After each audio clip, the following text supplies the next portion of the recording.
ہے وہ کپڑا خرید کر جب آتا ہے فرمایا کہ ایک کپڑا وہ ہے کہ جس کی ہم نے قیمت دی ہے، ایک کپڑا وہ ہے کہ جس کی ہم نے قیمت نہیں ادا کی، لیکن جب وہی کپڑا جس کی ہم قیمت ادا نہیں کرتے ہم الماریوں کے اندر قرآن پاک کے اوپر چڑھا کر رکھ دیتے ہیں، لیکن وہی کپڑا ہم نے جس کی قیمت ادا نہیں کی ہے جب ہم مسجد کے اندر جاتے ہیں الماری کھولتے ہیں ہم قرآن پاک کو اٹھاتے ہیں، ہم قرآن کے اوپر پڑے ہوئے جو غلاف ہے اسے چومتے ہیں، آنکھوں سے لگاتے ہیں، سینے سے لگاتے ہیں، پوچھنے والا پوچھتا ہے قیمت تو نے اس کی ادا نہیں کی لیکن اسے چوما کیوں ہے، اس کو تو نے آنکھوں سے کیوں لگایا ہے، اسے بتایا جاتا ہے کہ یہ قرآن پاک کا غلاف بن چکا ہے، اس کی نسبت قرآن کے ساتھ ہوگی، اللہ نے اسے بھی عظمت عطا کر دی۔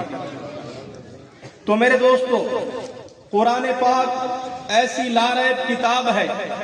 اللہ رب العزت نے جتنی بھی کتابیں اتاری ہیں آسمان سے اللہ نے ساری کتابیں برحق ہیں، اللہ رب العزت نے حضرت موسیٰ علیہ السلام پر کتاب اتاری وہ بھی کتاب برحق ہے، حضرت عیسیٰ علیہ السلام پر کتاب اتاری ساری کی ساری کتابیں برحق ہیں، لیکن رب العالمین نے فرمایا قرآن ایسی کتاب ہے اِنَّا نَحْنُ نَزَّلْنَا الذِّكْرَ وَإِنَّا لَهُ لَحَافِظُونَ، میں نے اس کی حفاظت کرنی ہے، اللہ رب العزت چاہے جس کے ذریعے حفاظت کرا لے، یہ اللہ کا قرآن ہے۔ میرے دوستو یہ چھوٹے چھوٹے معصوم بچے، کسی کی عمر 14 سال ہے، کسی کی عمر 10 سال ہے، کسی کی عمر 20 سال ہے، انہوں نے اللہ کے قرآن کو اپنے سینوں کے اندر محفوظ کر کے مجھے اور آپ کو بتا دیا ہے کہ اللہ کی لاریب کتاب ہے، یہ سینے کے اندر محفوظ ہو جاتی ہے، جب سینے کے اندر محفوظ ہو جائے نہ اسے سینے سے کوئی نکال سکتا ہے نہ اسے کوئی جلا سکتا ہے۔ تو میرے دوستو قرآن ایسی کتاب ہے، حافظ قرآن جب بندہ بن جاتا ہے اس کی عظمت کیا ہوتی ہے، فرمایا کہ حافظ قرآن کا اعزاز کیا ہے، کل قیامت والے دن رب العالمین فرمائیں گے حافظ قرآن سے کہیں گے قرآن پاک پڑھتا جا اور جنت کے مناظر کو اوپر چڑھتا جا، فرمائیں گے اقرا ورتقی ورتل کما کنت ترتل فی الدنیا، جس طرح تو دنیا کے اندر قرآن پاک کو ٹھہر ٹھہر کر پڑھتا تھا اسی طرح قرآن کو پڑھتا جا اور اپنے منازل چڑھتا جا، جہاں پہ تیری سین آئے گی وہیں پہ تیرا مقام ہوگا، الحمد سے تو شروع کرے گا اور پورا قرآن پڑھے گا، جہاں پہ قرآن کا ختم ہوگا وہیں پہ تیرا مقام ہوگا۔ میرے دوستو یہ جو حافظ قرآن کی شان ہے، لیکن اللہ رب العزت جب اسی حافظ قرآن کے والدین کے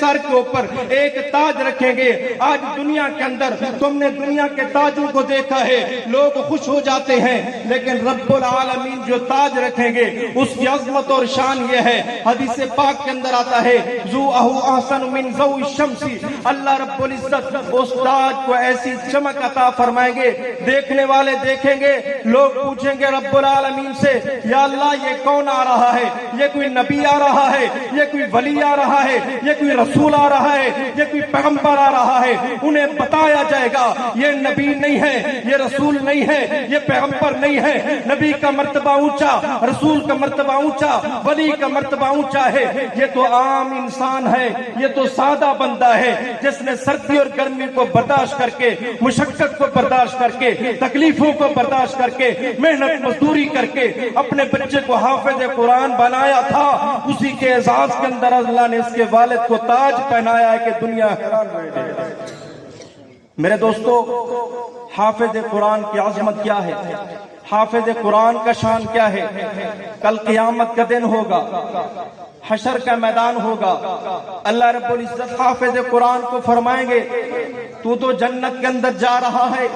اللہ فرمائیں گے تیری نسبت سے تیری برکت سے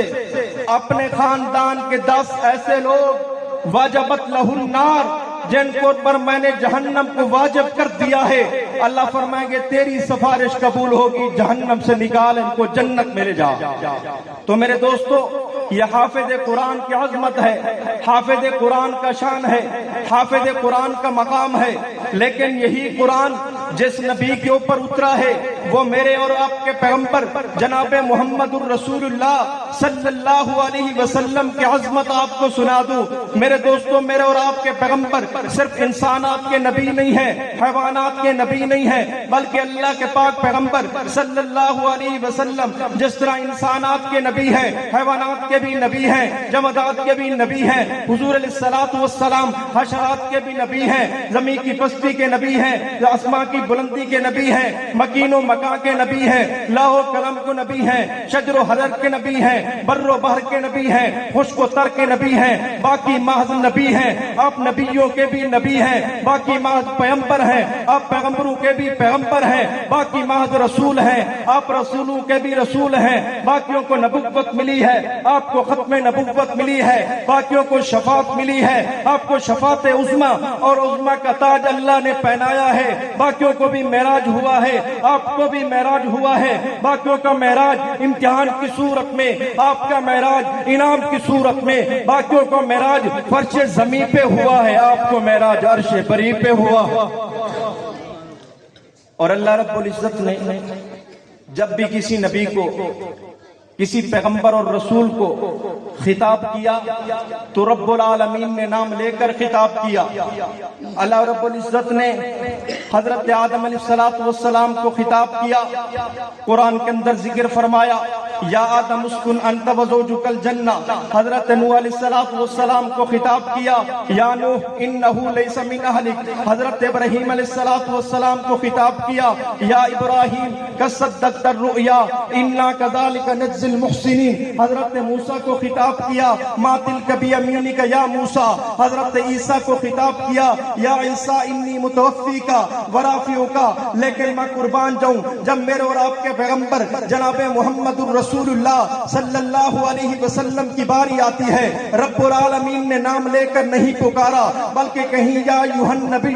کہیں یا ایھا المزمل، کہیں یا ایھا المدثر، بلکہ مجھے اور آپ کو خطاب کر کے رب العالمین نے فرمایا لا تجعلوا دعاء الرسول بینکم کدعاء بعضکم بعضا۔ لوگوں جس طرح آپس کے اندر ایک دوسرے کا نام لے کر پکارتے ہو، میرے نبی کا نام نہیں لینا، بلکہ کہنے والے نے کیا ہی خوب کہا، کبھی یاسی کہا، کبھی طٰہٰ کہا، کبھی یاسی کہا، کبھی طٰہٰ کہا۔ نام لے کر خدا نے پکارا نہیں، خود خدا نے نبی سے فرما دیا جو تمہارا نہیں وہ ہمارا نہیں۔ آخر کے اندر حضور علیہ الصلوۃ والسلام